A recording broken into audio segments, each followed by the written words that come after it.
श्री वैष्णव संप्रदाय का बोध हो, इसलिए उन्होंने अधिकतर ग्रंथों को संस्कृत और हिंदी बद्ध किया।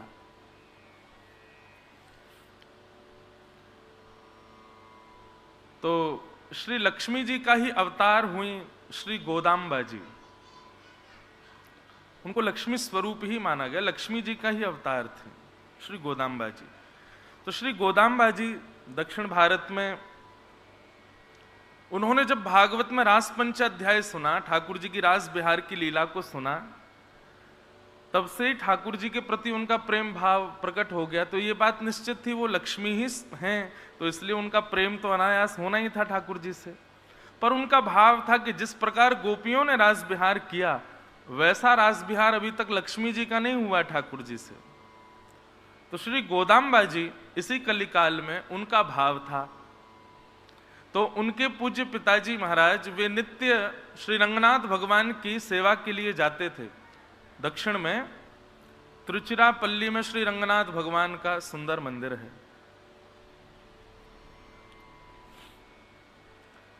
तो श्री रंगनाथ भगवान के दर्शन सेवा के लिए गोदाम्बा जी के पूज्य पिताजी महाराज जाते थे। तो सेवा में जाने से पहले स्नान आदि करते, अपरस का भाव रखते और ठाकुर जी को पधराने वाली मालाओं को शुद्ध करके एक स्थान पर रख देते। उसके बाद स्नान के लिए जाते। तो जैसे ही उनके पिताजी स्नान को जाते तो गोदाम्बा जी ठाकुर जी को पहनाने वाली माला को पहले स्वयं पहन लेती और पहन करके रास करती, निरंतर भाव रखती। उनका भाव यह था कि मेरे प्रियतम है। बंधुओं, माला का भाव यह है कि आप अपने गले की माला सबको नहीं पहना सकते। आपके गले में जैसे ही माला पधरा दी गई है, उसके बाद वो आपकी प्रसादी हो गई है। आप या तो अपने शिष्य को पहना सकते हैं, अपने पुत्र को पहना सकते हैं।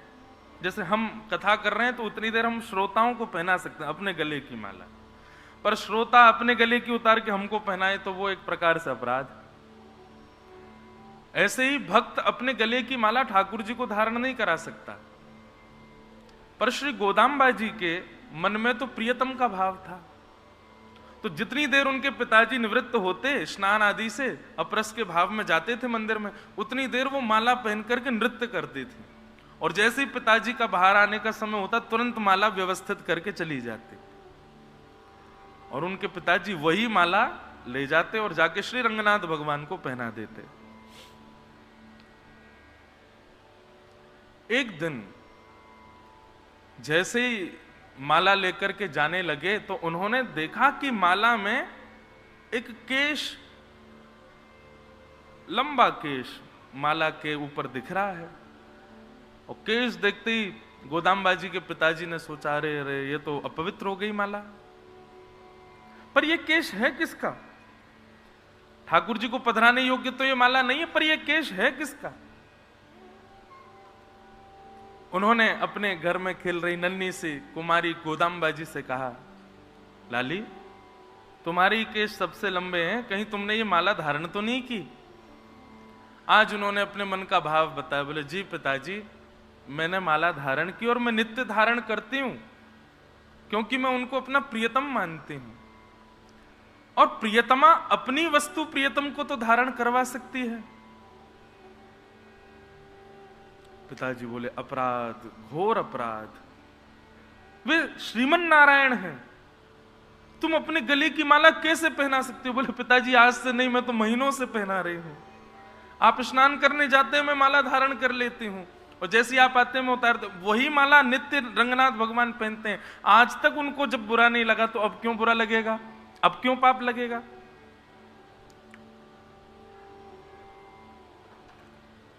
गोदाम्बा जी के पिताजी बोले, नहीं नहीं बेटी, ये अपराध है। दूसरी माला सिद्ध की और दूसरी माला सिद्ध करके अन्यत्र स्थान पर रखी ताकि गोदाम्बा जी के हाथ ना लगे। और पुनः स्नान करके उस नवीन माला को लेकर के जैसे ही मंदिर में गए, श्री रंगनाथ भगवान के कंठ में जैसे ही माला को पधराया, माला टूट करके गिर पड़ी। ठाकुर जी ने धारण नहीं की। दूसरी माला धारण कराई, ठाकुर जी ने धारण नहीं की। तीसरी माला धारण कराई। हर माला गले में, ऐसा नहीं थोड़ी बहुत देर धारण करके, गले में जाते ही टूट के गिर जाए।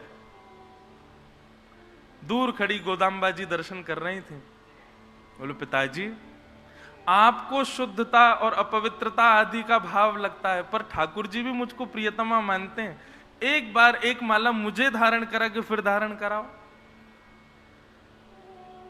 गोदाम्बा जी के गले में माला धारण कराई, पिताजी के नेत्रों में आंसू हैं, और जैसे ही ठाकुर जी के कंठ में धारण कराई, ठाकुर जी ने धारण कर लिया। भाव विह्वल हो गए गोदाम्बा जी के पिताजी, चरणों में सर रख करके रुदन करने लगे, नाथ ये कैसी लीला आपकी, इस कलिकाल में आप मेरी पुत्री को प्रियतमा मान चुके हैं। और बंधुओं, फिर आगे का क्रम कथा का आया। श्री गोदाम्बा जी एक दिन ठाकुर जी के संग ही श्री मंदिर में प्रतिष्ठित हो गए, एक मूर्ति के रूप में विराजमान हो गए। तो उन्होंने अपने किसी भाव में लिखा था कि उनको वृंदावन में रास करना है ठाकुर जी के साथ, श्री गोदाम्बा जी को। तो हमारे संप्रदाय में श्री रंगदेशिक स्वामी जी महाराज हुए, उन्होंने गोदाम्बा जी की इस इच्छा को पूरा किया और श्री गोदाम्बा जी के साथ श्री रंगनाथ भगवान को निधिवन राज के पास में श्री रंग मंदिर बना करके उनकी रास की भूमिका को पूर्ण किया। यहां पर शंख चक्र गदा पद्मधारी श्रीमन नारायण भी रास विहार कर रहे हैं वृंदावन में, श्री गोदा रंग मन्नार मंदिर। गए आप लोग रंग जी मंदिर? जरूर जाया करो। अभी रंग मंदिर की रथ यात्रा चल रही है। ऐसी रामानुज संप्रदाय भी बहुत अद्भुत है बंधुओं, सबसे प्राचीन संप्रदाय है। हमारे संप्रदाय के जो प्रथम आचार्य हुए वो ठाकुर जी के वैकुंठ अपनी लीला पूर्णता के कुछ वर्षों बाद ही उनका अवतरण हुआ कलयुग में। और प्रसंग आता है कि वो एक बार कथा सुन रहे थे, जो हमारे संप्रदाय के प्रथम आचार्य। तो कथा सुनते सुनते उन्होंने व्यास जी से पूछा कि जिनकी आप कथा सुना रहे हैं ये पृथ्वी पर कब आए थे? तो व्यास जी ने बताया, बोले अभी 12-13 वर्ष पहले ही लीला पूरी करके गए हैं ठाकुर जी। तो ये बात सुनते ही वो इतना रोए कि मेरा जन्म इतने विलंब से क्यों हुआ, मैं 12-13 वर्ष पहले क्यों नहीं आया धराधाम पे, ताकि मैं भी ठाकुर जी को देख लेता। उनका इतना रुदन हुआ, इतने व्याकुल हो गए कि उनकी व्याकुलता को कोई दूर नहीं कर पाया। तब उनकी व्याकुलता को दूर करने के लिए स्वयं श्री लक्ष्मी जी का प्रादुर्भाव हुआ। पराम्बा जगदम्बा श्री लक्ष्मी जी प्रकट हुई और उन्होंने उन्हीं आचार्य प्रवर के कान में अष्टाक्षर मंत्र कहा, जो हमारा गुरु मंत्र है। उसी अष्टाक्षर मंत्र से तब उनके हृदय को शांति हुई। वहां से ये श्री वैष्णव संप्रदाय प्रारंभ हुआ। फिर इसी संप्रदाय में शेषनाग भगवान, शेषावतार श्री रामानुजाचार्य जी हुए। और रामानुजाचार्य जी के आविर्भाव के बाद, उनकी भक्ति के बाद संप्रदाय को रामानुज संप्रदाय के नाम से जाना जाने लगा, जिनसे भगवान ने 4 संबंध बनाए, पुत्र, पिता, गुरु और शिष्य। ऐसे श्री रामानुजाचार्य जी। कभी अवसर मिलेगा, हम देखो हरिवंशियों के भी खूब पद गाते हैं, हरिदासियों के भी खूब पद गाते हैं, अपने वृंदावन के रसिकाचार्यों के खूब भाव कहते हैं। कभी अवसर मिलेगा ना, तो एक बार श्री रामानुज अपने संप्रदाय के आचार्य, हमारे यहाँ जैसे भक्त होते हैं, जैसे अष्ट सखा होते हैं, अष्ट सखी होते हैं, ऐसे रामानुज संप्रदाय में आलवार होते हैं। तो कभी अवसर होगा, श्री ठाकुर जी कृपा करेंगे। हमारी कथा देखो सामने नारायण भगवान ही सुनते हैं पूरी, यही हमारे इष्ट हैं।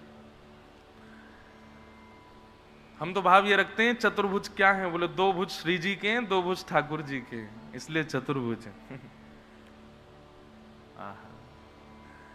एक भुज में कमल और एक भुज में शंख, ये 2 कोमल आयुध जो हैं ये श्री जी ने धारण किए हैं। और एक भुज में चक्र और एक भुज में गदा, ये श्री कृष्ण ने धारण किए हैं। दोनों को मिलित स्वरूप ही चतुर्भुज नारायण है। तो आज अनायासी अपने संप्रदाय के आचार्यों का स्मरण आपको देख करके हो गया। ऐसे बंधुओं, सारे पंथ बहुत सुंदर हैं, सारे मार्ग अति सुंदर हैं। आप हरिवंशियों के मार्ग पर चलो, आप हरिदासियों के मार्ग पर चलो, आप वल्लभ कुल के मार्ग पर चलो, आप गौड़िया वैष्णव संप्रदाय मार्ग पर चलो, आप रामानुज मार्ग, हर मार्ग अपने आप में अतुलनीय है, श्रेष्ठ है। और मूल तो एक ही है, सब मार्गों से प्राप्ति हमको श्याम सुंदर की करनी है। आपको जो प्रिय लगे उस मार्ग का अनुसंधान करो। तो ऐसे श्री गोदाम्बा जी के साथ श्रीमन नारायण यहां विराजते हैं वृंदावन में, रास विहार कर रहे हैं ठाकुर जी। तो कोई अगर नहीं गए हो अभी तक तो रंग जी के दर्शन करना। हम हर साल जाते हैं एक बार दक्षिण, और अपने समस्त, सब तो नहीं पर कुछ मुख्य स्थानों पर दर्शन, जैसे कि सबसे पहले तिरुचिरापल्ली में श्री रंगनाथ भगवान शेष शैया पर पौड़े हैं। इतना अद्भुत दर्शन है। वो जो गर्भगृह है ना ठाकुर जी का, श्री रंगनाथ भगवान, ये राम जी के इष्ट हैं। राम जी से विभीषण जी ने मांगे, बोले उपहार में क्या चाहिए विभीषण तुमको? बोले आपके इष्ट भगवान को हमको दे दो। तो विभीषण जी ले जा रहे थे, तभी उन्होंने, ठाकुर जी ने कहा था कि हमको कहीं रख दोगे तो हम वहां से उठेंगे नहीं। जैसे ही वे त्रिचिरापल्ली पहुंचे, वहां कौन सी नदी विराजमान है? कावेरी जी। हाँ, कावेरी जी के तट पर जैसे, तो कावेरी जी को ठाकुर जी ने कभी वचन दिया था कि हम आपके तट पर विराजमान होंगे।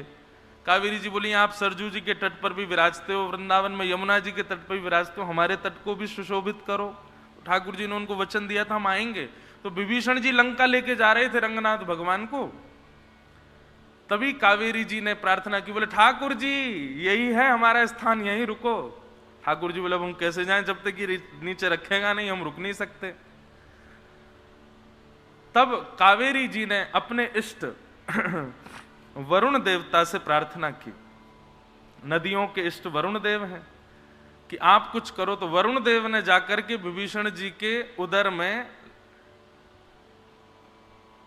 ऐसी अभिलाषा, ऐसी उनको इच्छा होने लगी लघु शंका की।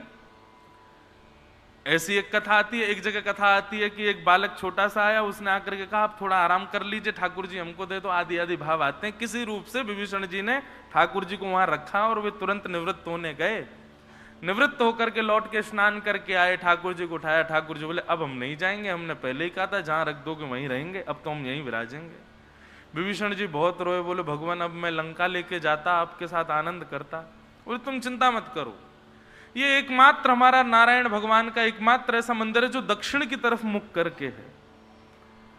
तुम जब जब लंका में अपने महल की अटारी पर खड़े होकर के देखोगे वहां से हमारा दर्शन होगा। तो आज भी रंगनाथ भगवान दक्षिण की ओर मुख करके बैठे, लेटे। अद्भुत है हमारे नारायण। ये देखो श्री रंगनाथ भगवान भी कथा सुनते हैं, रंगनाथ भगवान भी सुनते हैं, श्री जगन्नाथ जी भी सुनते हैं, श्रीमन नारायण भी सुनते हैं, ये हमारे गोपाल जी हैं ये भी सुनते हैं, राधा रमण जी भी सुनते हैं। और प्रभु चरित्र सुनवे को रसिया। आप में से कोई भी, जब आप लोग पानी वानी पीते हो, उबासियां लेते हो कथाओं में, तो हमारा मन खिन्न होता है, तो हम इन्हीं को सुनाते हैं फिर कथा कि आप लोग सुनो। तो ऐसे हमारी परंपरा का आज स्मरण हो गया कथा में, बारंबार वंदन करते हैं, प्रणाम करते हैं। बोलो लक्ष्मी नारायण भगवान की जय। और इसलिए भी कल तक तो ठाकुर जी दो ही भुज थे ना, कल तक लक्ष्मी नहीं आई थी ठाकुर जी के साथ, कल रात्रि लक्ष्मी आई है, रुक्मणी जी से विवाह हो गया। इसीलिए आज आचार्य भी पधारे और अपने आप ही आचार्य परंपरा का स्मरण भी हो गया। तो बड़े आनंद का भाव, महाराज जी पधारे, आपको बारंबार प्रणाम। वृंदावन में आज कथा विश्राम हो रही है बंधुओं। अब अगली कथा वृंदावन में हमारी फरवरी में होगी जाके, फरवरी में वृंदावन में अब कथा, फरवरी में नहीं है 29 अगस्त से 2 सितंबर जन्माष्टमी के बाद 5 दिन का क्रम है भागवत कृपा निकुंज में। पर भागवत की कथा अब अप्रैल में होगी, अगले अप्रैल में। तो भैया हमारे जो कौशल परिवार है इनको बहुत बहुत धन्यवाद कि आपने हमको वृंदावन में 7 दिन रहने का अवसर दिया। हम वृंदावन वासी हैं लेकिन हमारो ही वृंदावन छूटो भयो है। एक अपनी बात है, नहीं बोलनी चाहिए पर कह दूं, हमारे पूज्य पिताजी महाराज के पूज्य पिताजी मेरे दादाजी, जब पिताजी महाराज की कथा होती थी वृंदावन में, एक समय आज भी अद्भुत भागवत भास्कर हैं, पर जब बिल्कुल प्रारंभिक समय था पिताजी का, हम लोग भी बहुत छोटे छोटे थे, पूरा वृंदावन लगभग कथा सुनने जाता था पिताजी की। तो हमारे दादाजी वो आते और आकर के जहां पीछे सब अपनी पादुकाएं उतार देते ना, वहां आके बैठ जाते। क्यों? क्योंकि हमारे दादाजी बड़े सरल और दीन भाव में रहते थे, बहुत दैन्य भाव में रहते थे। उनको ये लगता था मेरे वस्त्र देख करके, मेरी साधारण सी धोती देख करके, मेरे सामान्य रूप को देख करके कोई ये प्रश्न ना कि ये ठाकुर जी के पिताजी हैं, ये ठाकुर जी के पिताजी हैं। तो इसलिए वो उसका प्रचार नहीं करते थे कि मेरे ये पुत्र हैं, बस चुपचाप बैठ के सुनते रहते थे। कभी कभी लाइन में भी लगते, धक्का भी पड़ता, गिर भी जाते बेचारे, लेकिन कभी नहीं प्रचार करते। तो प्रेम का ये स्वरूप होता है, दो भावों से अपने संबंध को गोपनीय रखा श्री सुदामा जी ने। पहला भाव तो प्रेम गोपनीय हो उतना बढ़ता है। दूसरा भाव, कहीं मेरी दीनता पर, मेरी दीनता को देख करके कोई ठाकुर जी पर प्रश्न ना उठावे। बनते भक्तवत्सल, बकते दीनानाथ, और यहां देखो स्वयं का सखा ही इस अवस्था में है, कहीं कोई ऐसा ना कह दे। इसलिए सुदामा जी ने कभी प्रचार नहीं किया। भूख सहते हैं, टीकाकार वर्णन करते हैं कि श्री सुदामा जी महाराज नित्य घर आते और घर आकर के उनके छोटे छोटे बालक रोते, पिताजी 3 दिन हो गए कुछ पाया नहीं है, आज बहुत जोर की भूख लगी है। तो सुदामा जी जाते रसोई घर में आदि सब देखते, कुछ सामग्री मिल जाए, नहीं दिखती सुदामा जी को, तो सुदामा जी बाहर जाते और बाहर से ऐसे पत्थर लेके आते जो थोड़े आलू जैसे दिखते हों, और उन पत्थरों को लाके बच्चों को दिखाते, देखो आज हम आलू लेके आए हैं, बढ़िया इनको उबालेंगे, उबाल के नरम हो जाएंगे ना, तो बढ़िया इसमें नमक और मिर्च डाल के फिर पाएंगे। तो बच्चे नाचने लग जाते सुदामा जी के कि आज हमको आलू पावे को मिलेगा। ये राधारमण के सखा की स्थिति, इस स्थिति को सुनकर के कहीं भी प्रश्न मत उठाइएगा श्री राधारमण जी पर, ठाकुर जी पर, द्वारिकाधीश पर, बल्कि दीनता देखिएगा, सरलता देखिएगा श्री सुदामा जी की। वे चाहे हम लोग 4 दिन भक्ति कर लें, 4 परिक्रमा गिरिराज जी की लगा लें, कुछ दिन वृंदावन में बस जाएं, तो हम लोग ठाकुर जी के आगे इतने अहंकार में जाते हैं, हमने नियमों का पालन किया। ये वो सुदामा जी हैं जो ठाकुर जी को अपनी गोद में सुलाते थे। ये वो सुदामा जी हैं जो ठाकुर जी के गले में गलवैयां डाल करके घूमते थे। ये वो सुदामा जी हैं जो ठाकुर जी के अधूरे गृह कार्य जो विद्यालय में प्राप्त होता था, ठाकुर जी के उस गृह कार्य को सुदामा जी पूर्ण करते थे। कहीं कहीं लाला को डांट नहीं पड़े विद्यालय में। ये वो सुदामा जी, कभी भी अविश्वास नहीं हुआ श्री कृष्ण के प्रति, और ना ही कभी जिज्ञासा हुई कि मुझे कुछ प्राप्त हो। ऐसा प्रेम श्री सुदामा जी का।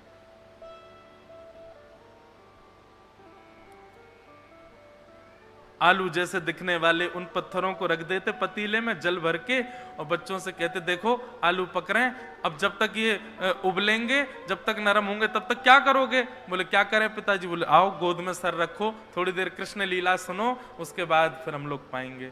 कृष्ण लीला सुनाते सुनाते सुनाते सुनाते ऐसी मधुर वाणी में सुनाते श्री सुदामा जी कि सुनते सुनते थक हार के बालक सो जाते।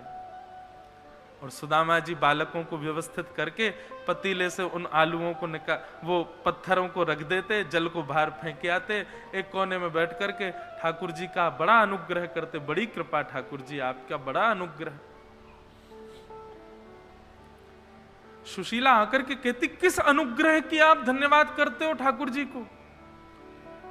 हम लोग भूखे रहते हैं, हमारे पास अन्न नहीं होता, 4-4 दिन तक बालक हमारे भूखे प्यासे सोते हैं, और आप नित्य अनुग्रह करते हो ठाकुर जी का, नित्य धन्यवाद। किस बात का धन्यवाद करते हो आप?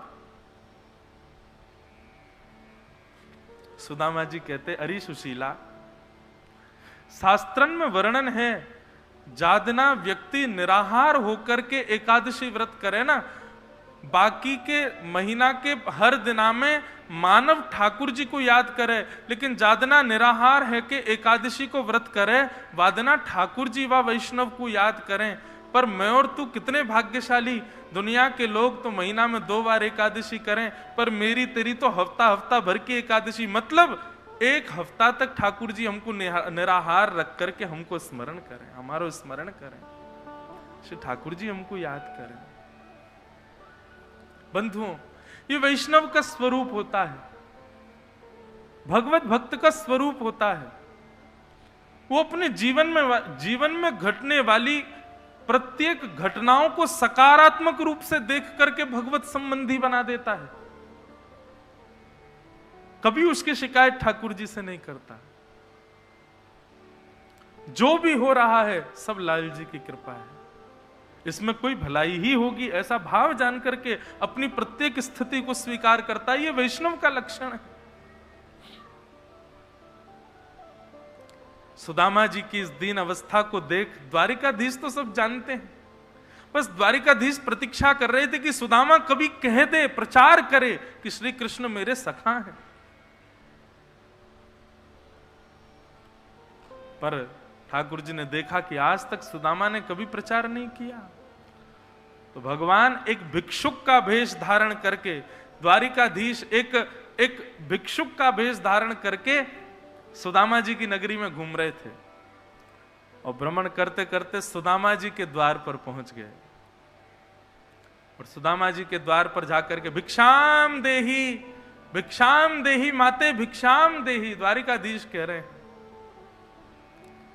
सुशीला अंदर से निकल करके आई, हाथ जोड़ करके बोली, महाराज मेरे घर में अपवित्रता है, सूतक सोवर के दिन चल रहे हैं, सूतक के दिन चल रहे हैं, अभी मेरे घर का अन्न आपके योग्य नहीं है, तो कृपा करके आप कहीं और से अपनी सामग्री ले लो।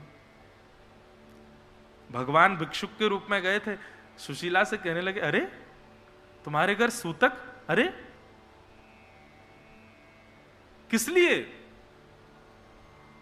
किसी बालक ने जन्म लिया है? किस लिए तुम्हारे यहां सूतक सोवर है? और बहन, यदि तुम्हारे यहां सूतक सोवर का क्रम है तो कुछ दिन बाद तो निवृत्ति हो जाएगी ना, कुछ दिन बाद शुद्धि हो जाएगी, मैं तब आ जाऊंगा, आकर के ले जाऊंगा। सुशीला के नेत्रों में आंसू भर आए, ठाकुर जी से कहने लगी, नहीं, हमारे यहां एक ऐसे बालक ने जन्म लिया है जिस बालक के जन्म लेने पर जीवन पर्यंत सोवर रहने वाला है, और उस बालक का नाम है निर्धनता। उस बालक का जन्म हमारे घर में हुआ है, और जब से इस बालक का जन्म हुआ है, जीवन पर्यंत जब तक मेरे और मेरे पतिदेव के प्राण नहीं चले जाएंगे तब तक सोवर ही रहने वाला है हमारे घर में। हमारे घर की कोई भी सामग्री किसी के योग्य नहीं है, कृपा करके आप प्रस्थान करो। भिक्षुक भेष में खड़े ठाकुर जी बोले, अरे ये किस घर की बात सुन रहा हूं मैं? उस घर की बात सुन रहा हूं जिस घर के मुखिया के मित्र साक्षात द्वारिकाधीश हैं, साक्षात सोने की नगरी के राजा। वे द्वारिकाधीश जिसके मित्र हैं, उसके घर में भला ये निर्धनता कैसे रह सकती है? सुशीला बोली, आपको किसी ने गलत जानकारी दी है, मेरे पतिदेव के कोई मित्र नहीं है द्वारिकाधीश।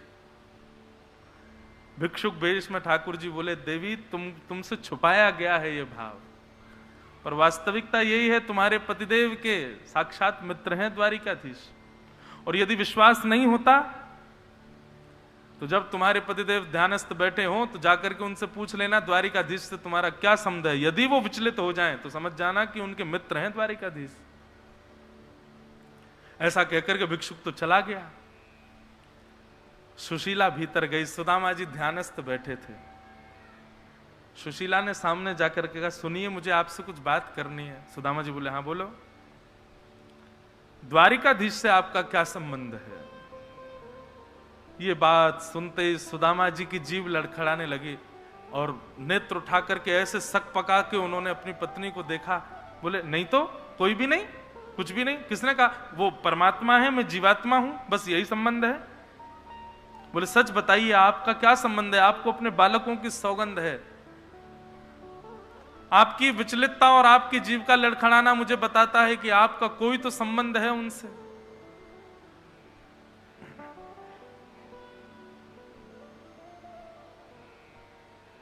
श्री सुदामा जी बताते हैं, सुशीला, बाल्यकाल में जब हम गुरुकुल पढ़ने के लिए सांदीपनी गुरुकुल गए थे, वहां एक नन्हा सा सांवला सा बालक था। उस बालक की रूप की कांति जब मैंने प्रथम बार देखी, तब से ही मुझे उससे प्रेम हो गया था। बड़ा चंचल, परंतु तन की कोमलता ऐसी कि बार बार मन करे कि इसका स्पर्श कर लें। उसके तन से एक अद्भुत सुगंधी आती थी, परंतु ऐसा चंचल बालक सायंकालीन होते ही गुरुकुल के कोने में विचलित होकर के बैठता था और वृंदावन को याद करता था। उस बालक का नाम है श्री कृष्ण।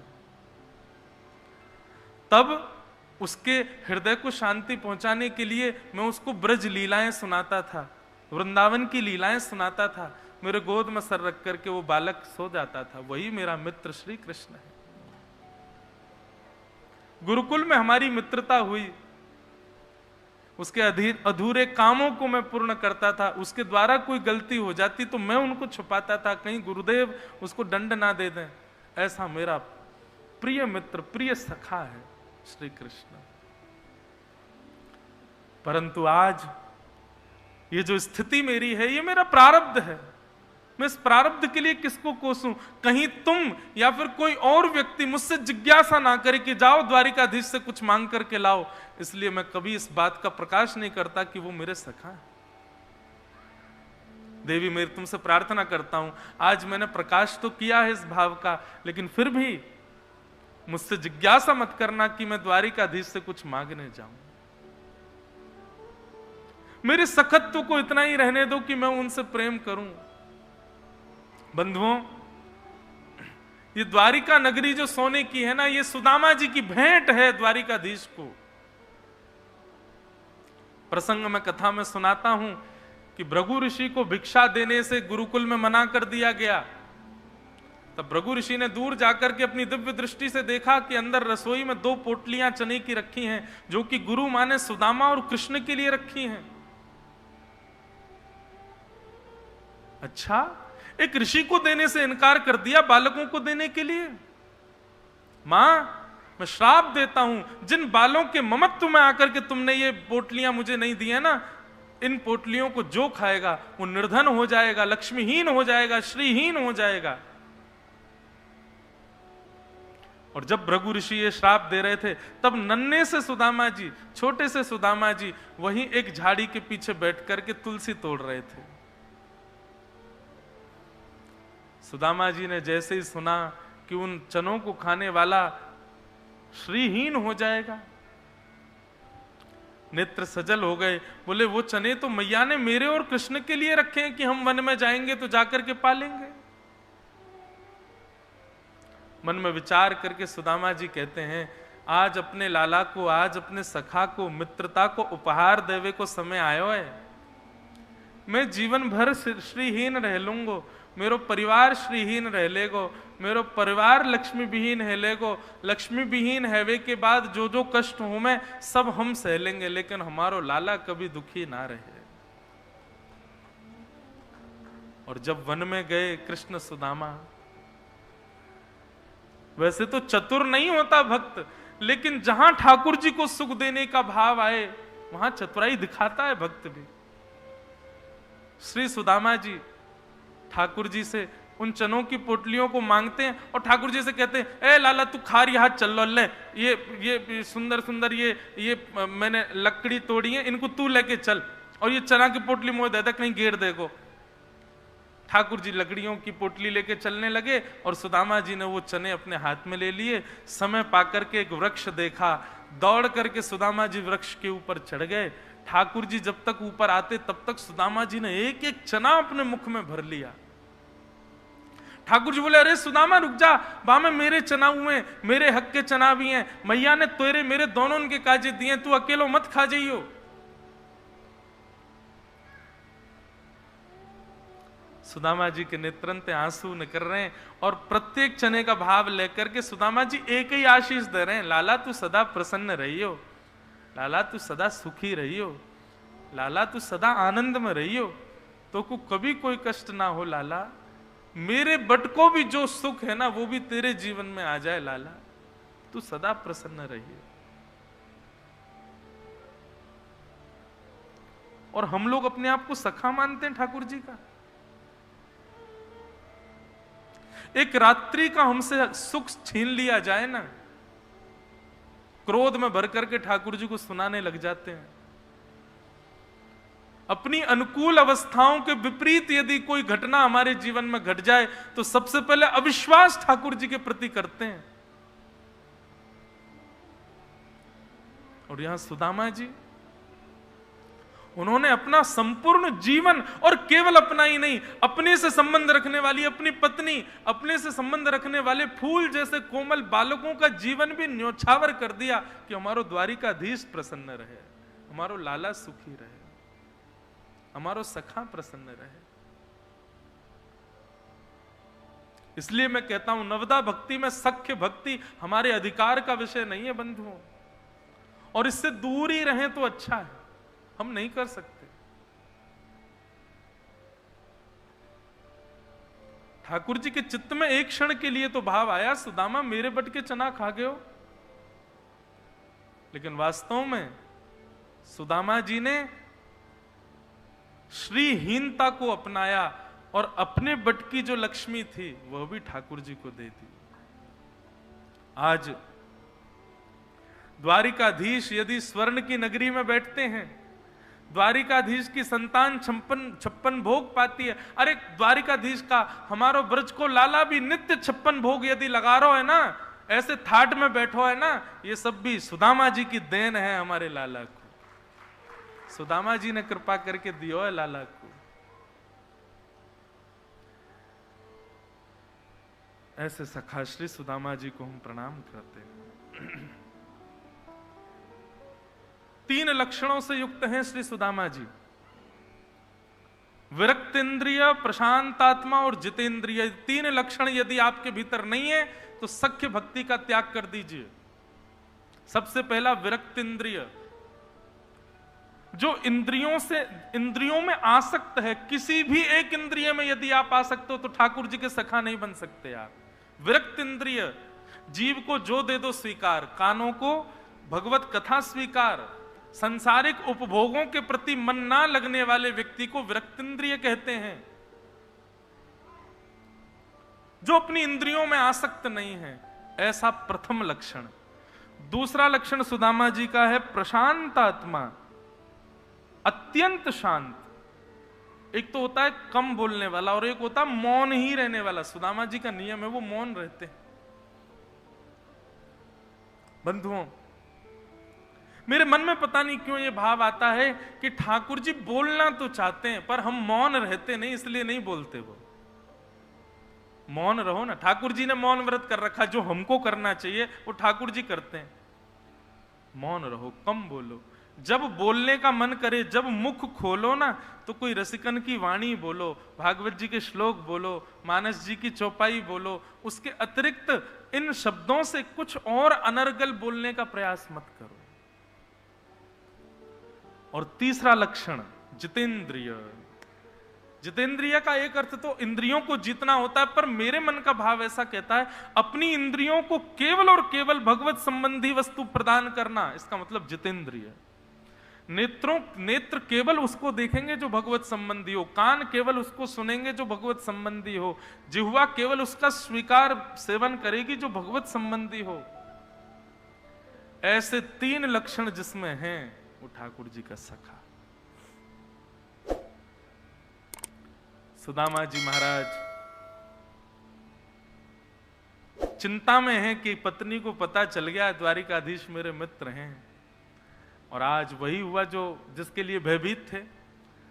आज भी बच्चों को जब भोजन नहीं मिला तो पत्नी ने सौगंध दे दी, बोले कि आपको मेरी सौगंध है, द्वारिकाधीश का दर्शन करने जाओ।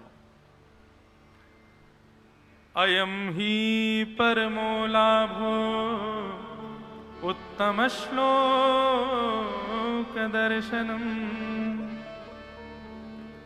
हे देवी, मेरे लिए परम लाभ की बात है कि मैं उनका दर्शन करने जाऊं, परंतु मैं सत्य बता रहा हूं, मैं नित्य नेत्र बंद करता हूं तो मुझे चित्त में ठाकुर जी दिख जाते हैं।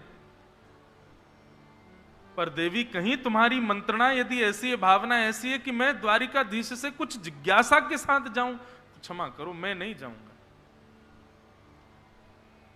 अरे मैं कब कह रही हूं कि आप कोई जिज्ञासा से जाओ, आप केवल चले जाओ, क्योंकि सुशीला जानती है हमारा तन ऐसा हो चुका है सुदामा जी कि हम जिज्ञासा नहीं भी लेके जाएंगे ना तो हमारे आव भाव और तन की स्थिति देख करके सामने वाला समझ जाएगा कि स्थिति क्या है। जिज्ञासा तो बहुत दूर की बात, जिज्ञासा तो वो लेके जाते हैं जो अपने ऊपर मुखौटा चढ़ा के जाएं, अपनी स्थिति छुपा के जाएं। हम कहां तक छुपाएंगे, हमारे तो रोम रोम से पता चलता है कि हमारी स्थिति क्या है।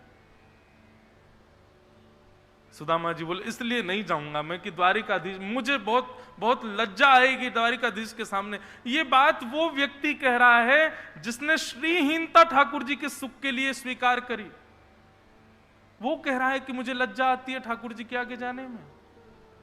किस बात की लज्जा? अरे आपने अपने बट से दिया है ठाकुर जी को, फिर भी लज्जा? यही तो सखत्व है। पत्नी के बार बार कहने पर श्री सुदामा जी महाराज तैयार हुए, निकल गए। बोले देवी, मित्र के यहां, पुत्री के यहां, गुरुदेव के यहां खाली हाथ नहीं जाना चाहिए। सुशीला 4 घरों में गई और 4 घर से अलग अलग चावल लेकर के आई, ताकि जैसे ही द्वारिकाधीश देखेंगे तो चावलों की आकृति से ही पता लग जाएगा कि ये सुदामा के घर के नहीं है। 4 घर से 4 मुट्ठी चावल ला करके पोटली बना करके दे दी। सुदामा जी निकल पड़े द्वारिकाधीश से मिलने के लिए, इतने संकोच में है। चलते चलते रास्ता भटक गए, ना जाने कहां पहुंच गए। सुदामा जी तो वहीं अपने हाथ की तकिया लगा के सो गए। बोले द्वारिकाधीश तो को मिलना हो तो भैया तू यहीं आ जा, मेरे बस की तो ना है तेरे पास आनो। सुदामा जी सोए कहीं, परंतु अनायासी नेत्र खुले तो जय श्री कृष्ण जय श्री कृष्ण जय श्री कृष्ण नाम की ध्वनि प्रकट हो रही थी। नेत्र खोल करके देखा तो चारों तरफ स्वर्ण की नगरी, अटारियां बने हैं, महल बने हैं, चौबारे बने हैं, सब स्वर्ण के। जहां तक दृष्टि जा रही है स्वर्ण ही स्वर्ण दिखाई दे रहा है। ये सुदामा जी की बट की लक्ष्मी है द्वारिका में। पर फिर भी सुदामा जी को इस बात का किंचित भी अहंकार नहीं। पूछा भैया ये कौन सी नगरी है? तो किसी ने बताया, बोले कि ये द्वारिका नगरी है, द्वारिकाधीश की। सुदामा जी द्वारपालों के पास पहुंच गए और द्वारपालों से जाकर के कहा, मेरी तन की स्थिति देख करके, मेरे वस्त्र देख करके आप कहीं ये मत सोचना मैं कोई भगवान से कुछ मांगने आया हूं। उनका सखा हूं बचपन का, संग में पड़े हम। इतने सरल सुदामा जी सहजता से बता रहे हैं। बोले अब विद्यालय में यूं थोड़ी देखो जाए धनवान धनवान मित्र होंगे, वहां तो सब मित्र रह जाए। हमारे मेरे मित्र द्वारिकाधीश बन गए। संग ही नहाते हम दोनों, संग ही जमुना जी में जाते, संग ही सब लीला करते। एक दिन तो लाला ने पकड़ के मेरो ही मोर मुकुट आदि को श्रृंगार कर दियो। बोले आज तुम जो है कह मेरो रूप धारण कर लियो। ऐसो लाला द्वारपालों को ही बैठ करके बताने लगे सब लीला, वहीं बैठ करके कथा सुनाने लगे और कहा कि देखो हम केवल उनके दर्शन करने आए हैं। यदि वो बहुत व्यस्त हों उनको जाके कुछ कहना नहीं। पूरा इतने बड़े महल में कोई खिड़की होगी जहां से द्वारिकाधीश दिख जाएंगे, वहां से मुझको दर्शन कराए दो, मैं देख करके तुरंत वापस चले जाऊं। मेरी पत्नी ने सौगंध दे के भेजो, दर्शन करके आओ। मेरी उनके सामने आवे की इच्छा नहीं है, उनको देखवे की इच्छा है।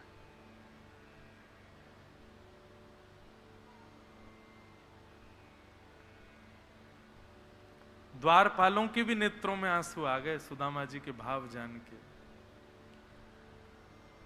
बोले आप विराजें, हमको पता लगा है कि द्वारिकाधीश अभी प्रसाद पा रहे हैं, हम जाके जिज्ञासा आपकी प्रकट कर देते हैं। नहीं नहीं नहीं ना, वो प्रसाद पा रहे हैं, बीच में आप भिक्षा। बोले नहीं, हमको आज्ञा है, संत आमे ब्राह्मण आमे तो ठाकुर जी को सूचना देनी होती है। द्वारपाल भीतर गए, ठाकुर जी प्रसाद पा रहे थे। द्वारपालों ने जाकर कहा, भगवान द्वार पर एक दीनहीन सा ब्राह्मण आया है, उसके वस्त्र देख करके लगता है कि एक ही जोड़ी है, उसी को ही बार बार धो के पहन लेता होगा। उसके तन की स्थिति ऐसी है कि एक एक हड्डी आप गिन सकते हैं, पर ललाट का तेज ऐसा लगता है कि कोई परम ज्ञानी है, त्रिकाल संध्या करने वाला ब्राह्मण भक्त लगता है। अपना नाम सुदामा बताया है और अपने आप को आपके सखा बता रहे हैं। बाल्यकाल में आप दोनों अवंतिका में संग पढ़े।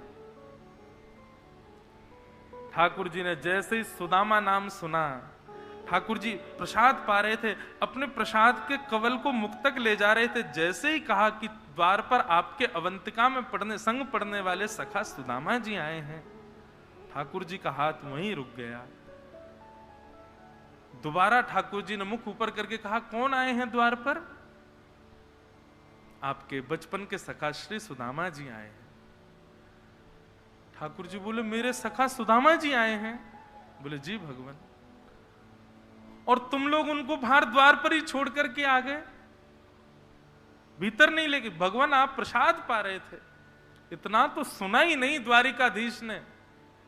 अरे कम से कम हाथ धोते, थोड़ा थाली तो किनारे करते। ठाकुर जी अपने आसन से सीधे कूदे हैं, ना पादुका पहनी है, ना कुछ विचार किया है। मालाएं टूट टूट करके गिर रही हैं, कड़ूले निकल करके जा रहे हैं और ठाकुर जी दौड़ रहे हैं मुख्य द्वार की ओर और सबको बताते हुए जा रहे हैं, अरे मेरे सखा सुदामा जी आए हैं, मेरे परम सखा श्री सुदामा जी आए हैं। जिस प्रकार ठाकुर जी के घर आने की समाचार सुनकर के निर्बल दुर्बल विदुर और विदुरानी हो गए, ऐसे सुदामा के द्वार पर आने की खबर सुन के साक्षात द्वारिकाधीश दुर्बल हो गए। नेत्रों से अविरल अश्रुधार गिर रहे हैं, विचलित हो रहे हैं ठाकुर जी, पैर धर कहीं रहे हैं, जा कहीं रहे हैं, बस सुदामा आए हैं, सुदामा आए हैं, मेरे सखा सुदामा आए हैं। ऐसी स्थिति द्वारिकाधीश की। मुख्य द्वार पर सुदामा जी खड़े थे। द्वारिकाधीश ने जाकर के अंक में अपने भर लिया सुदामा जी को और इतना कसके पकड़ लिया सुदामा जी को कि मानो नेका देर और ठाकुर जी पकड़ के रखते तो सुदामा जी विलीन ही हो जाते ठाकुर जी में। बार बार सुदामा जी के मुख को देखें, फिर अंक से लगामें, फिर देखें, फिर अंक से लगामें, ऊपर से नीचे तक उनके अंग प्रत्यंग को देख के फिर अंग से लगामें। साक्षात पराम्बा जगदम्बा लक्ष्मी स्वरूप को देख रही है। बड़े बड़े राजा, बड़े बड़े मंत्री, सेनापति इस दृश्य को देख रहे हैं। बोले इतने वर्ष हो गए द्वारिका में, इतने लोग आए, लेकिन ऐसा प्रेम द्वारिकाधीश का किसी के प्रति नहीं देखा। ठाकुर जी के हाथ में अभी भी सब्जी लगी है, थोड़ी सी रोटी के अंश लगे हैं, कढ़ी को भाव लगो है, वे सब ठाकुर जी विचार ही नहीं कर रहे, बस सुदामा को अंग से लगाते जा रहे हैं। ऐसा प्रेम। गले में गलवैया डाल करके सुदामा जी को अपनी नगरी के भीतर, अपने महल के भीतर द्वारिकाधीश लेकर के जा रहे हैं और बीच बीच में पता नहीं कैसा प्रेम प्रस्तुत होता है। रोक करके सुदामा जी को फिर हृदय से लगा लेते हैं और फिर हृदय से लगा कहते अब चलो, और थोड़ी देर बाद फिर याद आती है, फिर हृदय से लगा लेते हैं। सब देख करके कह रहे हैं ये ठाकुर जी को हुआ क्या है आज। यदि सखा बने ना ठाकुर जी के तो ऐसी स्थिति होगी। त्याग तो बहुत है, विरक्ति तो बहुत है सखा बनने में, लेकिन जो सुख है, जो